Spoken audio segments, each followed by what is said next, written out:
What's the best gig you've done?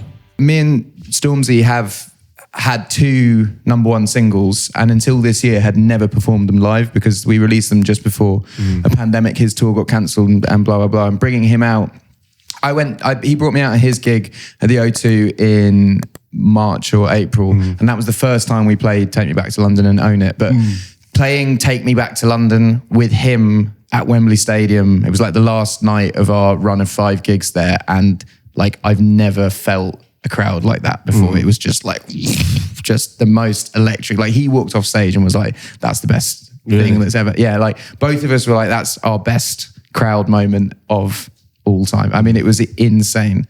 But we have like, it's kind of like a crossover fan base, and also like those songs are like, Take Me Back to London was on my project, Own It was on his project. So doing them like one after the other with 92,000 people there for the same, it was like really special. And because the stage is in the center, the energy is completely different. It's not, you don't just get energy this way, it's like all around. It's really cool.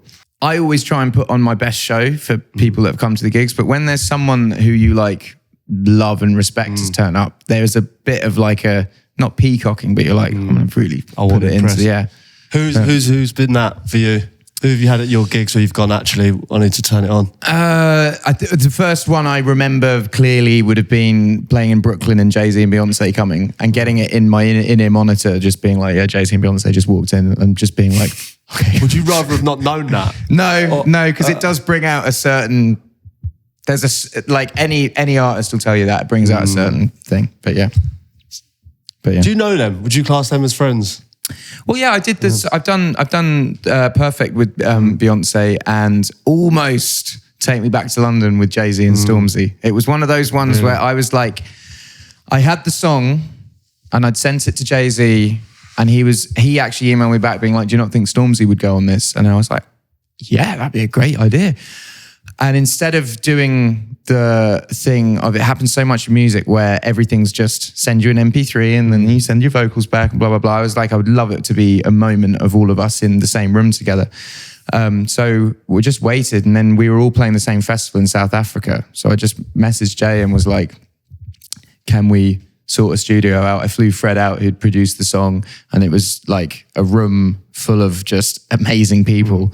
And the song didn't end up happening, but what did happen was Jay-Z and Stormzy met and shared this like incredible conversation that actually was ended up being the beginning of Stormzy's Glastonbury set.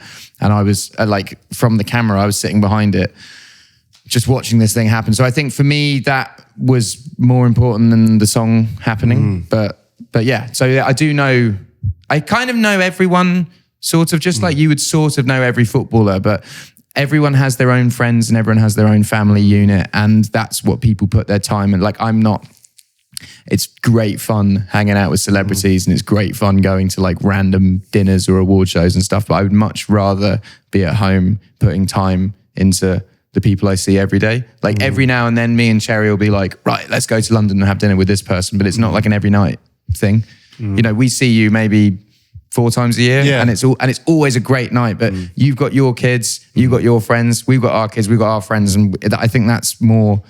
Otherwise, it's just this vacuous thing of just like, I can imagine living in Los Angeles, being out for dinner every night with like this person and this person. It's not real, is it? Yeah, well, you'd never form proper relationships. You just go, oh, I had a cool dinner once with like, I went for sushi once with the Edge from U2, and I remember that was a great night. I'm like, that's a great memory. But again, he's got his own friends and family that he's going to put his time. So yeah, you'd never form true relationships like you would with your first day one mates and your wife and blah, blah, blah. Yeah, because I just think for you, it's just gone so global now. Like, you must get recognised absolutely everywhere. It must be difficult for you.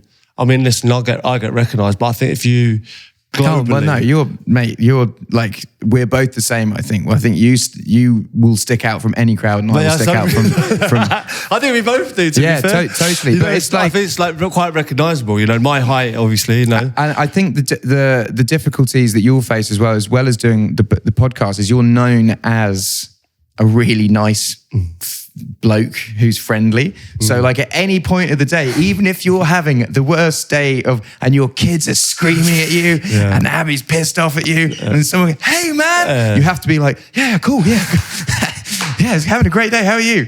You know, because you are Peter Crouch, the lovely man who has the podcast that everyone listens to and blah, blah, blah.